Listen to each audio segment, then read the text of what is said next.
What's up, everybody? Dan Tortora here with From Mother's Cupboard to Table here at Mother's Cupboard on 3709 James Street, Syracuse, New York. Open 7 days a week, 6 a.m. to 1:30 p.m. Like I gotta tell you, I know you all come out here. Thank you for getting my sandwich, the Cuse McMother. You've made it a fan favorite here in the community. Bacon, egg, and cheese inside of 2 pieces of French toast. And I can't help but get it every time because I don't make something that I don't like to eat. So thank you to everybody that's joined me in doing that and for coming out and supporting local. I'm here with my good buddy, Jason Leone, the head coach of the Oswego State Lakers men's basketball team. One of the best coaches, shed away the divisions, shed away the conference. One of the best coaches that I know of any sport because he's a good human being. And that's when you see good humans succeed, it makes life all the more better and rich. So, welcome to the show. Thanks, buddy. Appreciate you having me. Awesome to be back. And so, we're getting close to season time. We're never really out of season, as you and I know. Never. So, in this time period, as we get ready for the 2023-24 campaign, what goes through your head? What are you working on? What's going on in the world of Jason Leone in this kind of like calm before the storm type of time? Well, we had a great, addition to our normal basketball calendar in Division III this year that allows us to work with our team 8 times during a non-traditional season. So our team's actually going to utilize all 8 of our non-traditional days during the fall here before October 15th.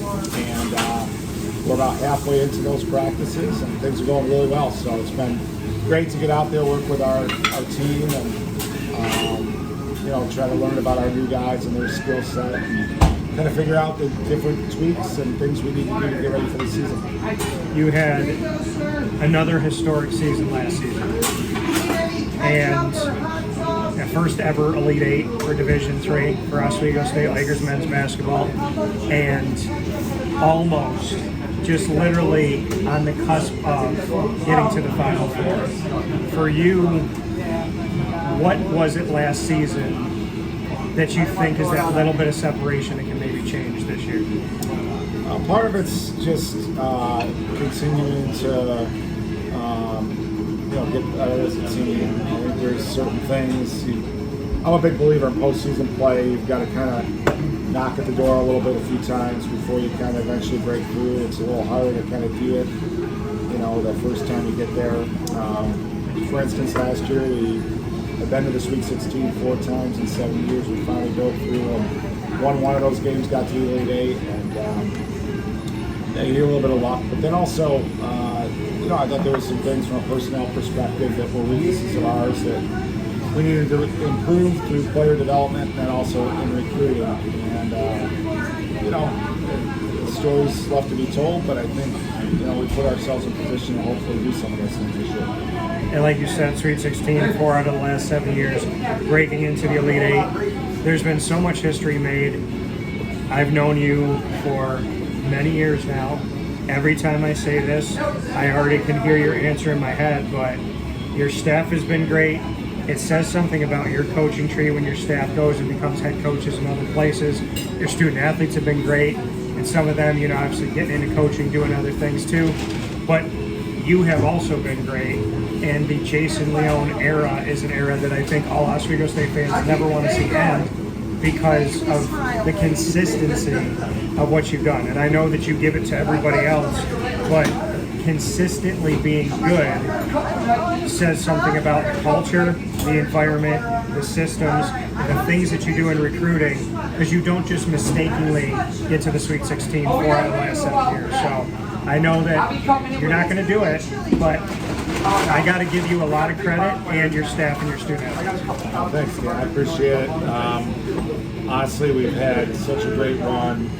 Great, obviously, when I got here, took over a really established, successful program, and credit goes to all of our players and assistants that put in so much hard work into keeping us consistent program throughout these years. So I'm really looking forward to this year. This will be another challenge. We've got incredibly high expectations for our team this year, and managing those in and of itself is a challenge. Just like trying to figure out how you're you're going to play this each year, and how you're going to kind of navigate through the season in terms of physical, mental health. This year one of our main calling cards is going to be to maintain humility when everybody around us is kind of expecting us to possibly take another step within our postseason play. And it's really hard to make the tournament at our level. And there's in no way, shape, or form any guarantee that our team performs at that level. There's a lot of things that can happen, good and bad in sports, that dictate some of those things. But I will say this: maintaining humility is our charge this year, and central to what we've been talking about with our guys is making sure we understand the process is so important, and maintaining humility is so important. And we've got to enjoy step by step not only the successes, but there will be points in time this year where our mettle is going to be tested, and we've got to excel in that area. So, because when things don't go well, every game we're kind of circled on people's schedules, I'm sure, and you get everybody's best shot. That takes a very strong-willed athlete and a strong-willed team to be able to overcome that and play that. How do you, when you talk about humility, and last year we talked about it going into the season, there was so many expectations, and you met and exceeded those, and you of course want to continue on and continue forward this season and keep going. But when we talk about teaching humility and personal responsibility and staying focused, how do you keep your team understanding that last year's last year, this year's this year, and they can't start where they ended last year? I think that's a great thought, great question. I don't think there's a for sure answer, but I think you take time spent with the leadership group within your team, and they've got to be saying the right things when you're not there as a coach. And I think we have to, I spend a lot of time having different types of people speak to our team, so it's not just my voice. But inevitably, you've got to maintain consistency and accountability in your daily habits. So when we go into practice, it's very easy when you have success to let some little things slide here and there, and making sure that we adhere to the same standard that we always had. And I think finding different ways to keep your team motivated and hungry. I think, and every year that's different, and with an older team, I've got 8 guys that are over 22 years old. We've got to find different ways and challenges. They really respond well to challenges, and we've got to find different challenges to give them.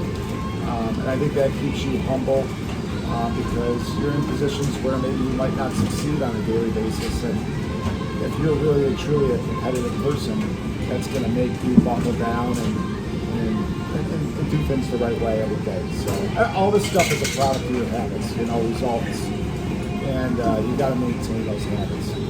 I mean, when you say that your guys are up for challenges, especially the older guys, maybe if they need a little focus, we put a mother's cupboard buffet to some of the, one of those guys, like, hey, if you can get to a certain point and you rise to this level, you grade out and practice at this level, then you'll be good at the end of the season. Yeah, I think that's a great point. That's not a bad idea, buddy. So you got some new faces. Yep. Speak to who's coming in. So we've got 2 incoming freshmen, a 6'7" center from General Brown, Tucker Rosebrook. We're really excited about. He's an all-state player there. Comes from a small high school. Like most big guys at our level, we feel like his better days are ahead of him. And he was a really good recruit for us, so I think he's going to have an excellent year. Stephen Bradley's a 6'4" guard from a high school that's that we recruit quite heavily from, St. Peter's Boys High School in Staten Island, New York. Stephen can really shoot. He's got great size for our level at the guard position. Now we've got 3 transfers. Jaden Kennedy, who was a preferred walk-on at Campbell University, Division I school. I think they're in the Big South. The Campbell Camels.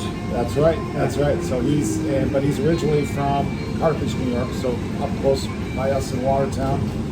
So he'll join us with a couple years of eligibility left.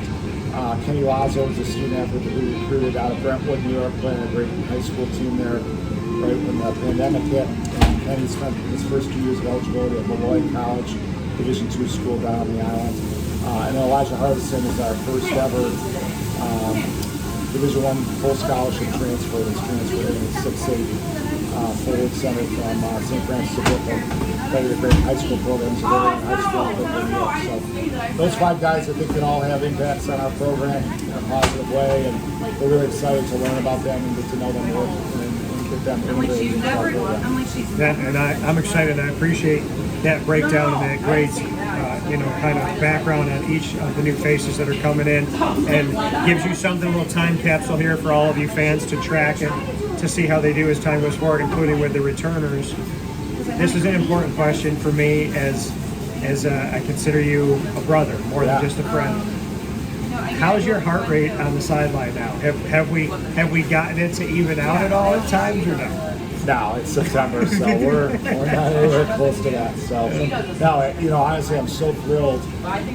This is a transformational moment in Division III history that we now have a chance to work with our players during the offseason. Just in terms of the influence we could have on the players, people assume it's just basketball related, but being able to work with 17, 18-year-old freshmen in their first month of school before October 15th, I think it really is impactful for their growth. And, not just in a basketball sense, but just being able to spend time with them in a regimented setting. And even with our transfers, in some essence, they're freshmen as well. They're new to our program. So being able to work with those guys and work with our veteran guys it's a pretty significant moment in the history of Division III basketball. So having that, such a big deal, and I'm enjoying every moment of it.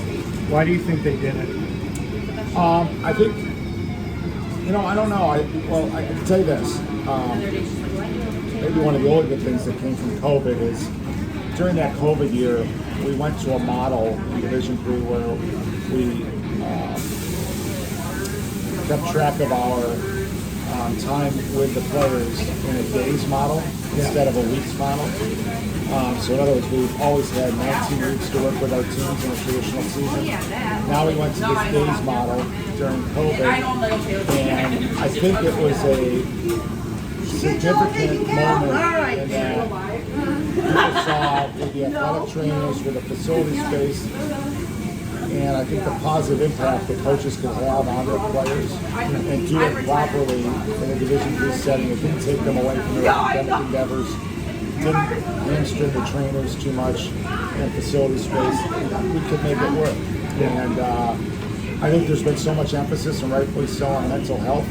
I think this contributes to positively to better mental health for our student athletes if they can work with their coach. And I think those are probably some of the reasons that we moved in this direction. Really happy we have. Yeah, turning a negative into a positive, finding the good through the last couple of years, which has been tough with everything that's gone on in the pandemic. So Jason Leone always doing that. Oswego State Lakers men's basketball head coach. For a wake-up call, myself, Dan Tortora, and for Mother's Cupboard, at Table. Come out here and break bread like we do with family. Appreciate you, Jason. Thanks, my friend.